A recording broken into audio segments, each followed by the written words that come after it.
Vocês sabiam que ao longo da história da humanidade, várias pessoas já foram usadas como cobaias ou até mesmo se utilizaram como cobaias em experimentos bizarros? A maldade e a loucura humana às vezes pode exceder o limite de crueldade que nós conhecemos. Existem muitas experiências bizarras que foram realizadas em humanos. Então, se você gostou do assunto, já deixa seu like e se inscreve no canal para você não perder os próximos vídeos. Bom pessoal, eu sou o Koff. E no vídeo de hoje falaremos sobre 3 experiências bizarras realizadas em humanos. Unidade 731. Bom pessoal, em primeiro lugar temos a Unidade 731. Durante a Guerra Civil no Japão e a Segunda Guerra Mundial, a Unidade 731 foi um laboratório de testes comandado por Shiro Ishii. Originalmente, essa unidade era conhecida como Departamento de Prevenção de Epidemia e Purificação de Água do Exército de Guangdong. Essa unidade foi uma unidade secreta de pesquisas e desenvolvimento de guerra biológica e guerra química do Exército Imperial Japonês, que realizou diversos experimentos humanos. Antes de dizer o que aconteceu, eu vou contar para vocês quem foi Shiro. Shiro, em seu tempo de faculdade, foi um brilhante acadêmico na Universidade Imperial de Kyoto, onde lá Shiro se especializou em bacteriologia, patologia, seriologia e também medicina preventiva. Shiro foi um grande destaque da época e, em razão disso, foi chamado para ajudar em um tratamento de uma doença que estava levando vários soldados da época à morte. E o mais estranho, pessoal, é que mesmo com o Shiro tendo realizado tal ato em favor da vida alheia, logo ele acabou perdendo completamente sua sanidade mental, onde algum tempo depois Shiro passou a comandar a chamada Unidade 731. E só para vocês saberem, alguns dos testes que Shiro realizava nessa unidade eram a dissecação de pessoas vivas, reimplantação de membros, aplicação de doenças graves em pacientes e muito mais. E cara, só com isso vocês já conseguem perceber que realmente esse tal Shiro ficou muito louco. Estima-se que mais de 10 mil pessoas foram assassinadas com os testes realizados na Unidade 731, e entre os que morreram estavam homens, mulheres e até mesmo crianças. Estima-se ainda que muitas das vítimas foram chineses ou pessoas que estavam à procura de emprego e foram induzidas a erro e levadas até a Unidade 731. Bom pessoal, e para o vídeo não acabar ficando muito grande, eu vou citar apenas 2 dentre os cruéis experimentos realizados por Shiro na Unidade 731. Em primeiro, Shiro amputava os membros de pessoas inocentes e ficava as observando tranquilamente para ver em quanto tempo essas pessoas chegariam à morte em razão da perda de sangue, para vocês verem o nível da loucura do cara.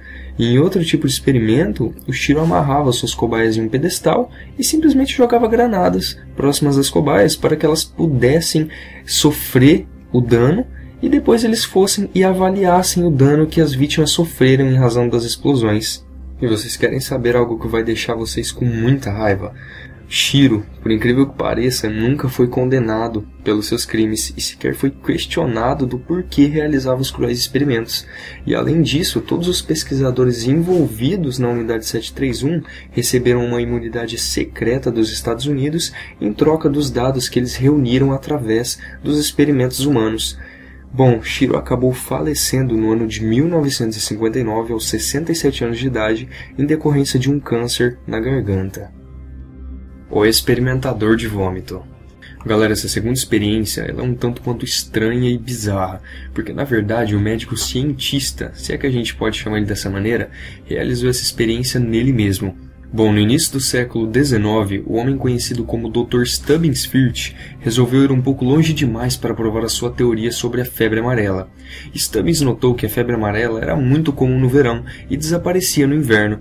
Stubbins então concluiu, em razão disso, que a doença não era contagiosa e que na verdade ela era causada apenas por uma série de fatores estimulantes no corpo humano.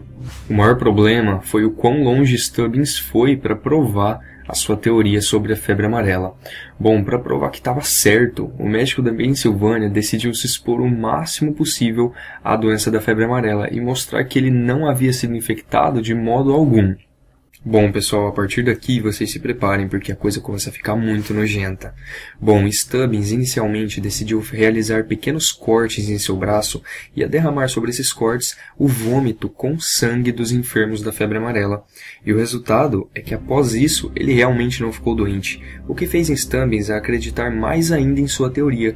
Porém, como ainda não estava satisfeito, Stubbins decidiu apelar e pingar gotas do característico vômito da doença em seus próprios olhos. olhos, além de ferver o vômito dos pacientes e inalar o vapor gerado pela substância. E como se não bastasse, pasmem, ele bebeu copos de vômito. E mesmo assim, não contraiu a doença milagrosamente. Depois de todos esses experimentos, como Stubbins se viu saudável, ele concluiu então que a doença não era mesmo contagiosa, mas infelizmente Stubbins estava completamente errado. Bom, a febre amarela ela é sim contagiosa, mas ela precisa ser transmitida diretamente na corrente sanguínea, e esse foi o motivo por qual Stubbins não ficou infectado, o que normalmente acontece pela ação dos mosquitos. Mesmo assim, levando em consideração tudo que o médico americano fez para se infectar, foi um verdadeiro milagre ele ter sobrevivido. O agente laranja. Bom, pessoal, primeiro vocês devem saber o que forma o agente laranja. Esse produto é um herbicida que mistura uma substância chamada 2,4-D e 2,4,5-T, e essas duas substâncias são extremamente perigosas quando unidas uma com a outra. O agente laranja foi utilizado na guerra entre os Estados Unidos e o Vietnã. Na época, a guerra por terra não foi muito boa para os Estados Unidos, já que os Vietcongs eram especialistas na mata e mesmo com armas piores do que as dos Estados Unidos, eles eram capazes de usar a paciência e estratégia, subjugando os soldados americanos. Além disso, eles criaram um sistema de túneis onde andavam por baixo da floresta, permitindo a movimentação e armazenamento de alimentos livremente. Isso os transformou em uma potência quase invencível por técnicas anormais as utilizadas na época, porém eles não estavam nem um pouco preparados para o terror de uma guerra química.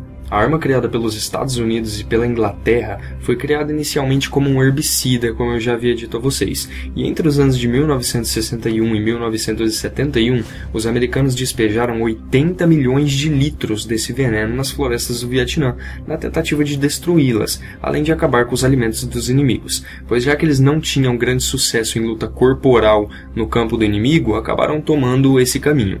Mas o grande poder desse ataque ia muito além das plantas e chegava até os seres humanos. Como o agente laranja acabou gerando vários efeitos colaterais nas pessoas que eram expostas a eles, um homem chamado Albert Kligman ficou encarregado de realizar testes desse agente laranja em humanos.